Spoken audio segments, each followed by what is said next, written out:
Hi friends, welcome back. My name is Amit और आप देख रहे हैं इंडियन रिएक्ट्स।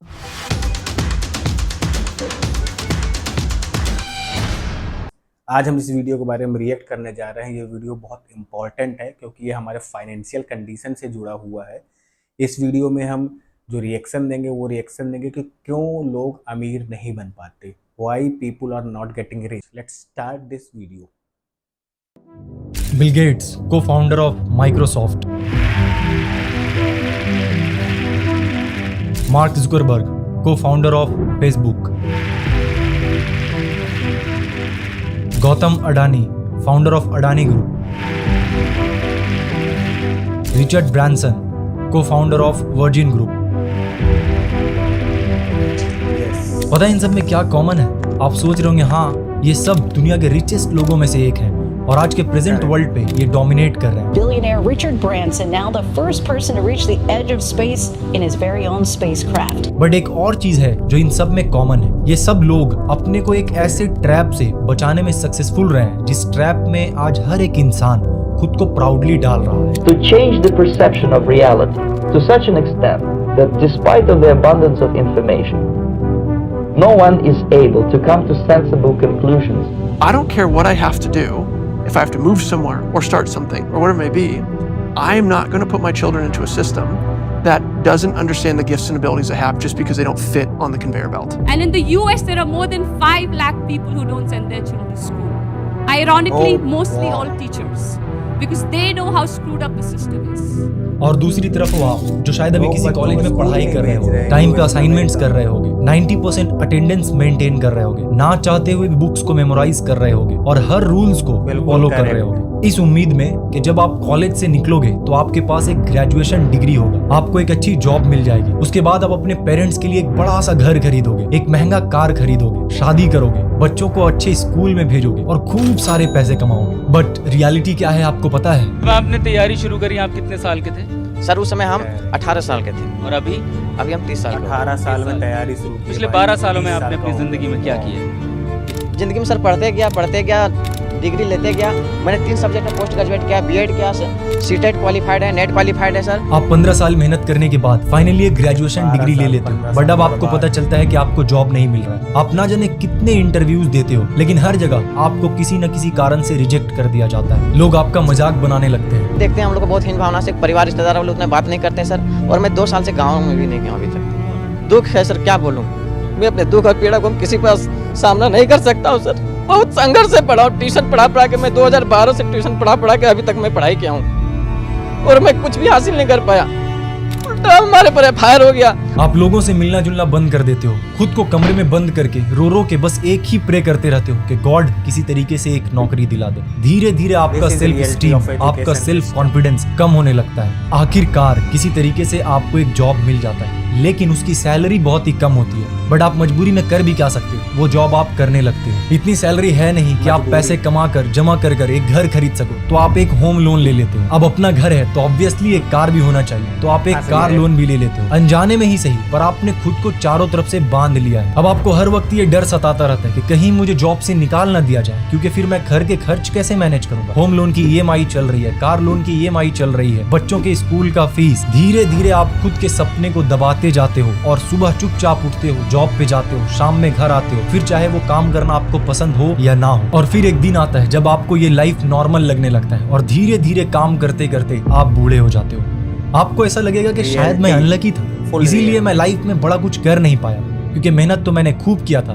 पर सच कुछ और ही है मेरे दोस्त, जो आज तक आपसे छुपा कर रखा गया है। The gang of 9 got together, I think it was, and decided this is what people should learn. Physics, biology, chemistry, and this is how they should learn. It's like the newspaper industry, right? More printing presses, more big buildings, right? Makes us look grander. The people who built the schools were consciously aiming at eradicating the will of the students who were part of the system because they wanted them to be obedient. The entire purpose of a good university is to give you a foundation to fail, not a foundation to get an A. जिस education system को आप बचपन से आंख बंद करके follow करते आ रहे हो, उस एजुकेशन सिस्टम को बनाया ही इसीलिए गया था ताकि आप फेल हो सको। उस एजुकेशन सिस्टम को बनाया ही इसीलिए गया था ताकि आप एक ओबीडियंट फैक्ट्री वर्कर बन सको। आपको लग रहा होगा मैं कुछ भी बोल रहा हूँ, but I promise just give me few minutes और उसके बाद आपको ये पूरा का पूरा ट्रैप खुद अच्छे से समझ आ जाएगा। So are you coming with me? Dhiru Bhai Ambani, Virat Kohli, Aamir Khan, Narendra Modi, ये सब हमारे इस करंट एजुकेशन सिस्टम के ट्रैप में नहीं फंसे। A lot of kids just in school kind of puzzled as to why they're there.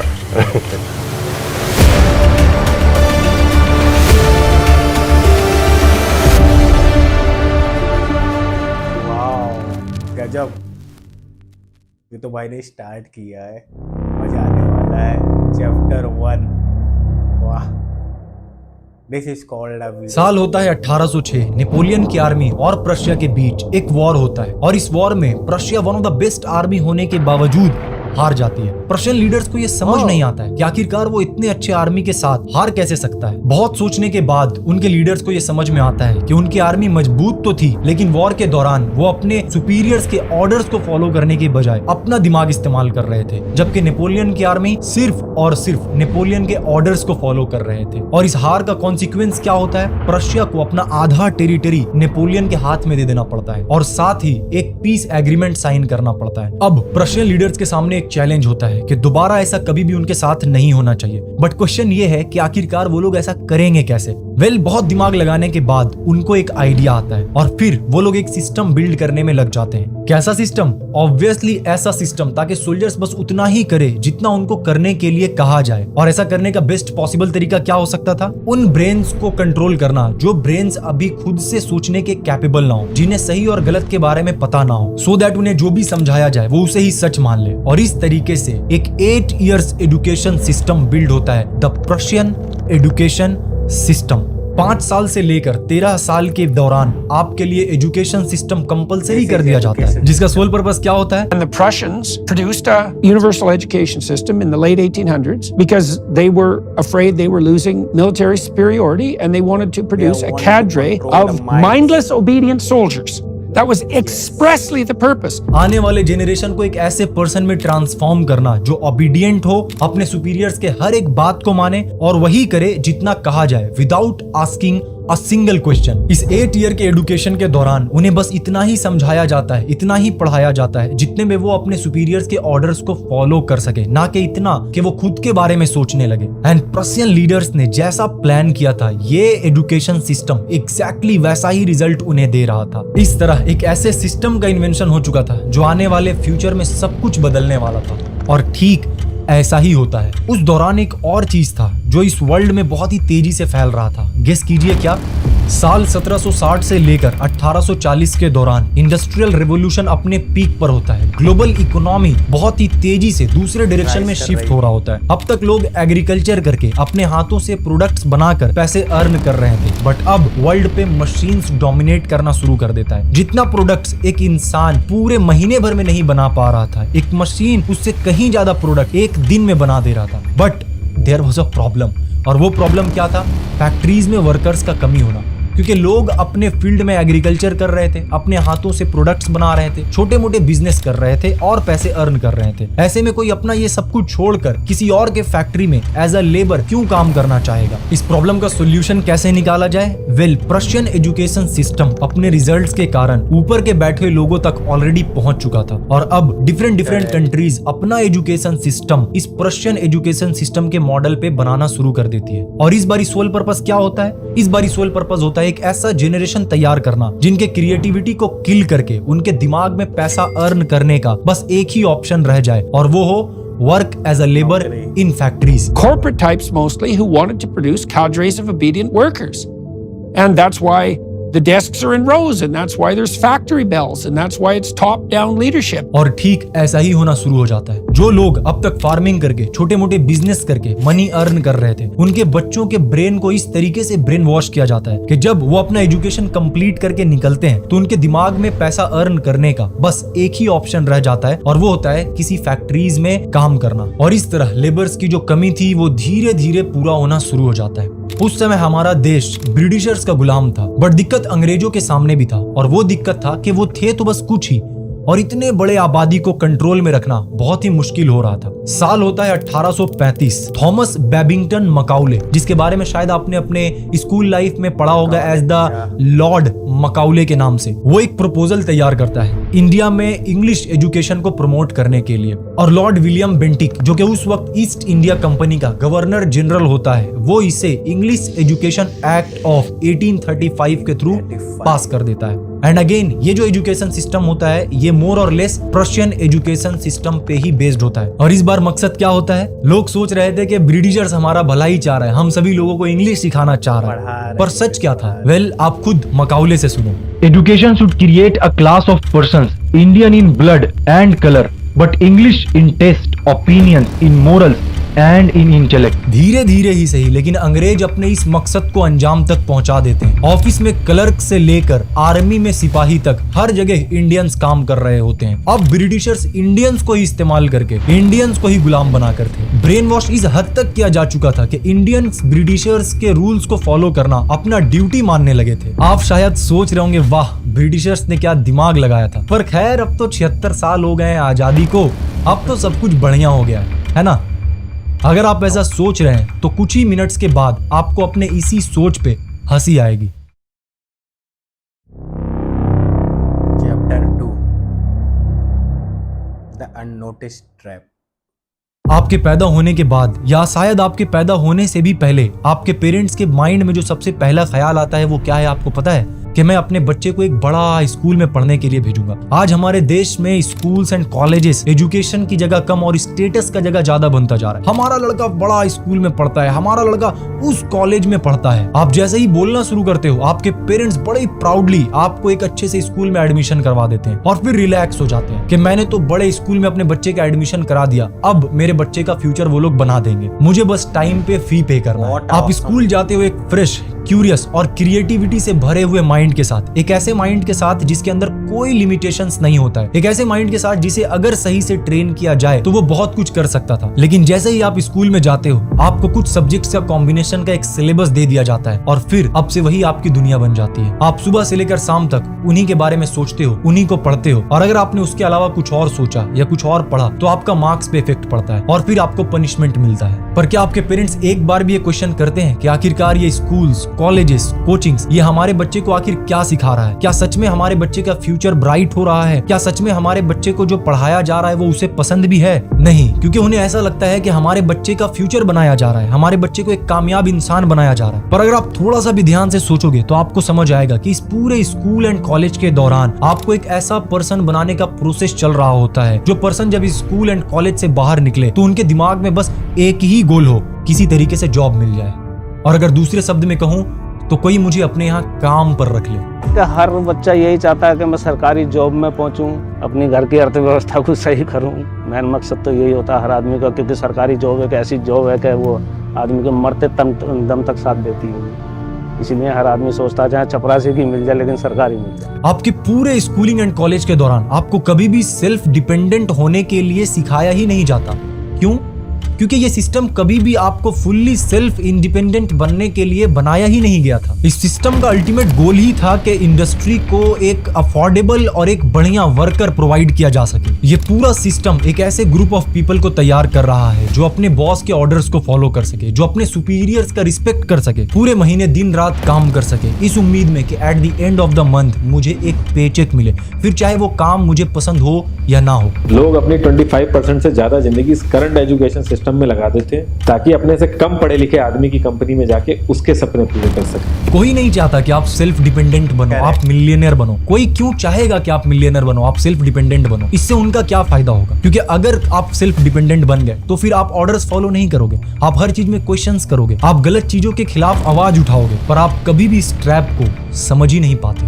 क्योंकि जब आपको इस ट्रैप में डाला जाता है उस वक्त आपकी इतनी एज होती नहीं है कि आप कुछ सोच पाओ, कुछ समझ पाओ, और जब तक आप उस एज तक पहुंचते हो जहां पे आप सोचने के कैपेबल होते हो तब तक काफी लेट हो चुका होता है। या तो पिछले 15-20 साल से इस सिस्टम को फॉलो करते करते आपका इस तरीके से ब्रेन वॉश हो जाता है कि आपको यही चीज सही लगने लगता है, या फिर आपकी इतनी एज हो जाती है कि आपके ऊपर काफी ज्यादा जिम्मेदारी आ जाता है और आप चाह कर भी इस ट्रैप से बाहर नहीं निकल पाते हो, क्योंकि अब आपको किसी भी तरीके से पैसा अर्न करना होता है। बेरोजगारी की हद पार हो रही है, घर वाले भी प्रेशर डाल रहे कि जॉब करो, कहीं से भी पैसे लेके आओ। और पिछले 20 साल से जो मेहनत आप कर रहे थे, लाखों रुपए आपने स्कूल्स को दिया, लाखों रुपए आपने कॉलेज को दिया, लाखों रुपए आपने कोचिंग्स को दिया, उसके बदले में बस आप किसी तरीके से एक 30 से 40 हजार की नौकरी की उम्मीद में आप लग जाते हो। पर स्टैट्स क्या है आपको पता है? The ILO says about 65% of the youth in India are jobless. 65%. 65. How did this happen? आज हमारे देश में 42% ग्रेजुएट्स जिनका एज 25 से कम है वो अनएम्प्लॉयड है। और अगर जॉब मिल भी जाता है तो आपको जानकर हैरानी होगी कि हमारे देश में एक इंजीनियर्स की एवरेज सैलरी जितनी है उससे 10 गुना ज्यादा अमेरिका में ट्रक ड्राइवर्स अर्न करते हैं। तो देख लो भाई, अमेरिका में एक ट्रक ड्राइवर है ना, अभी स्लो चल रहा है काम, मंदे में 10 से 12 मतलब इंडिया का मोटा मोटा 10 लाख रुपए कमा रहे हैं। क्यों काम अच्छा चलता है तो 16 लाख रुपए इंडिया के कमा रहे हैं। इतना तो कोई मतलब वहाँ पे डॉक्टर भी नहीं कमा रहा। तो इन सब का सोल्यूशन क्या है? क्या हम लोग स्कूल्स जाना छोड़ दें? क्या हम लोग कॉलेजेस जाना छोड़ दें? करोड़ों लोग एवरीडे स्कूल्स जा रहे हैं, कॉलेजेस जा रहे हैं। तो मैं बोल रहा हूँ कि ये सारे लोग गलत कर रहे हैं। वेल, आप अभी तक समझे नहीं। Let me explain. आगे बढ़ रहे हैं चैप्टर 3 द एस्केप वॉल। किसी चीज को इतना प्रमोट करो कि वो एक न्यू वे ऑफ लाइफ बन जाए और लोग बिना कोई क्वेश्चन किए उसको चुपचाप फॉलो करते चले जाएं। आज हमें बस सिंपल सा एक क्वेश्चन पूछने का जरूरत है, who created this education system and why? And in दोनों का आंसर्स आपको अब तक मिल चुका होगा। जिस वक्त इस सिस्टम को बिल्ड किया गया था उस वक्त इस वर्ल्ड को बिलियंस के तादाद में वर्कर्स की जरूरत थी। बट आज का सिचुएशन क्या है? The assumption is you crack the IIT and you're set for life. A big pay package awaits you. Perhaps not anymore. The news coming out of the IITs is worrying. In the Bombay campus, 36% students are yet to be placed. We're talking about the best engineering college in India. Last year was more of the same. We looked at other IITs too. In the Delhi campus, 40% students were not placed in 2023. In Kanpur, 31% are yet to be placed. कल भी इस system को follow करके लोग below average life जी कर मर गए, ना खुद के शौक पूरे कर पाए, ना ही अपने बच्चों के लिए कुछ बड़ा विरासत छोड़ पाए, और ना ही आज इस सिस्टम को फॉलो करके कोई करोड़पति बन रहा है। बस एक पे चेक टू पे चेक लाइफ में अटक कर रह जा रहा है और हर वक्त बस इसी डर में जी रहा है कि इतने सारे ले ऑफ्स हो रहे हैं, कहीं अगली बारी मेरी तो नहीं। और इसी डर के कारण अपने सेल्फ रिस्पेक्ट तक को दांव पर लगाकर अपने सुपीरियर्स के सारे ऑर्डर्स को फॉलो कर रहा है और चुपचाप काम किए जा रहा है, फिर चाहे वो काम पसंद हो या ना हो। हमारे सामने दो ऑप्शंस हैं, हम रियलिटी को एक्सेप्ट ना करें और इसी ट्रैप में फंसे रहें और अपने बच्चों को भी इसी ट्रैप में डाल दें, और दूसरा हम अपना रास्ता खुद बनाएं, हम खुद एक्सप्लोर करें कि हमें क्या क्या करना चाहिए, क्या क्या पॉसिबल एथिकल तरीका है जिससे कि हम अपने मन चाहे अमाउंट्स को अर्न कर सकते हैं। अब हमें ऐसे और कॉलेज ग्रेजुएट्स की जरूरत नहीं है जिनका एंड गोल सिर्फ एक जॉब हो and they don't have any skill, all they have is a so called college degree. अब टाइम चेंज हो चुका है, जिन स्किल्स को सीखने के लिए आप कॉलेजेस को कई लाख दिया करते थे, अपने लाइफ का कीमती 5 से 6 साल दिया करते थे, फिर भी कुछ भी सीख कर बाहर नहीं निकलते थे। अब बड़े से बड़े स्किल्स को आप कहीं कम फी में ऑनलाइन कोर्सेज के थ्रू सीख सकते हो, और वो भी उन पर्सन से जो खुद उस स्किल को यूज करके कुछ बड़ा अचीव किए, ना कि उनसे जिनके पास नॉलेज सिर्फ और सिर्फ थ्योरी तक ही लिमिटेड हो। अगर आप पेरेंट्स हैं तो अपने बच्चे को स्कूल भेजें, कॉलेज भेजें, बट मार्कशीट को उतना इंपॉर्टेंस ना दें, उन्हें एक्सपोजर दें, उन्हें बताएं कि इस दुनिया में करने के लिए बहुत कुछ है, सिर्फ मैथ्स, केमिस्ट्री, फिजिक्स सिर्फ यही दुनिया नहीं है, इसके अलावा भी बहुत कुछ है। अपने बच्चे को अलग अलग चीजों को एक्सप्लोर करने के लिए मोटिवेट करें। अगर मार्क्स कम आते हैं कोई बात नहीं, हो सकता है वो कोई स्किल सीख रहा हो जहां पे वो इससे कहीं ज्यादा अच्छा परफॉर्म कर रहा हो। आज हम जेई के लिए, नीट के लिए, गेट के लिए 1 ईयर ड्रॉप, 2 ईयर ड्रॉप लेते हैं, बट क्या कभी खुद के पैशन को समझने के लिए, खुद के इंटरेस्ट को जानने के लिए, अलग अलग अपॉर्चुनिटीज को एक्सप्लोर करने के लिए ड्रॉप ईयर लिया है? क्या आपको स्टेबल एंड एवरेज लाइफ चाहिए, या आपको लाइफ में कुछ बड़ा करना है, खूब पैसे कमाना है, अपने ड्रीम्स को पूरा करने के लिए जी जान लगाना है? डिसीजन आपको लेना है। थैंक यू सो मच, आपने इस डॉक्यूमेंट्री को एंड तक देखा। इस डॉक्यूमेंट्री को बनाने के लिए मैं ना जाने पिछले कितने दिनों से मेहनत कर रहा हूँ, एंड फाइनली ये डॉक्यूमेंट्री बन के रेडी है, आप तक पहुँच गया है और आपने इसे एंड तक देख लिया है। इस सपोर्ट के लिए थैंक यू सो मच। और अगर आपको ये डॉक्यूमेंट्री बहुत अच्छा लगा है तो आप जरूर चैनल को सब्सक्राइब करना और इस डॉक्यूमेंट्री को, वीडियो को लाइक करना, और कमेंट में आप मुझे जरूर बताएं कि कहीं कोई कमी रह गया है, या फिर जो भी आपका इस डॉक्यूमेंट्री के बारे में कहना हो कमेंट में आप जरूर बताएं। और कोशिश करें कि इसको ज़्यादा से ज़्यादा लोग तक शेयर करें, क्योंकि अभी हम लोग एक न्यू चैनल क्रिएट कर रहे हैं। तो आप जितना लोगों तक इसको शेयर करेंगे उतना ज़्यादा लोगों तक अवेयरनेस फैलेगा। Once again thank you so much end तक इस डॉक्यूमेंट्री को देखने के लिए और इतना प्यार देने के लिए। Thank you. So this is the end and it's a very very good video. आप लोग देखो कि इस वीडियो में उन्होंने कैसे छोटी सी छोटी बात को एक्सप्लेन किया, इसे बताया कि अगर आज हम कोई ऑनलाइन कोर्स सीखना चाहते हैं, कुछ करना चाहते हैं, तो हमें स्कूल पे ज़्यादा डिपेंडेंट होने की ज़रूरत नहीं है। हम खुद से अपना स्किल इम्प्रूव कर सकते हैं, लाखों चीज़ें करने के लिए, लाखों चीज़ें सीखने के लिए। So this is the reality and this video is one of the very best video I ever watched. Thing is good, सब बढ़िया है, लेकिन क्या आप कभी अपना पैशन फॉलो कर सकते हैं? कितने % लोग जॉब पाते हैं? What is reality? 45% graduate are unemployed. This is reality of our country. Same होता है पाकिस्तान में, सेम होता है इंडोनेशिया में, everywhere in every country. Kenya में गरीबी और अमीरों के बीच का डिफरेंस बढ़ रहा है, बिकॉज जो अमीर लोग हैं वो चाहते ही है कि आपका जो माइंड सेट है वो एक नौकर के जैसे रेडी हो। You become a employ, never be a boss. So that is where हमें सोचना चाहिए, अगर हमारे फ्यूचर जनरेशन को हमें कैसे आगे ले जाना है। Don't forget to subscribe to the original content. भाई के वीडियो को ज़रूर से ज़रूर सब्सक्राइब करें। ऑल्सो आप मेरे वीडियो को भी सब्सक्राइब करें। अगर आपको मेरे रिएक्शंस अच्छे लगते हो तो आप मेरे वीडियो को भी शेयर कर सकते हैं। ओरिजिनल कंटेंट का लिंक भी मैं दे दूंगा ताकि आप जाकर चैनल को भी सब्सक्राइब कर लें, और ऐसे वीडियो मैं लाता रहूँगा और अच्छा से अच्छा कंटेंट आप लोगों तक लाता रहूँगा। तो मेरे चैनल को सब्सक्राइब करें, ओरिजिनल कंटेंट को सब्सक्राइब करें, और हम मिलते हैं किसी दूसरे वीडियो में। टिल देन आप लोग ख्याल रखें, अपने आप को सेहतमंद रखें, और मिलते हैं तब तक के लिए बाय बाय एंड टेक।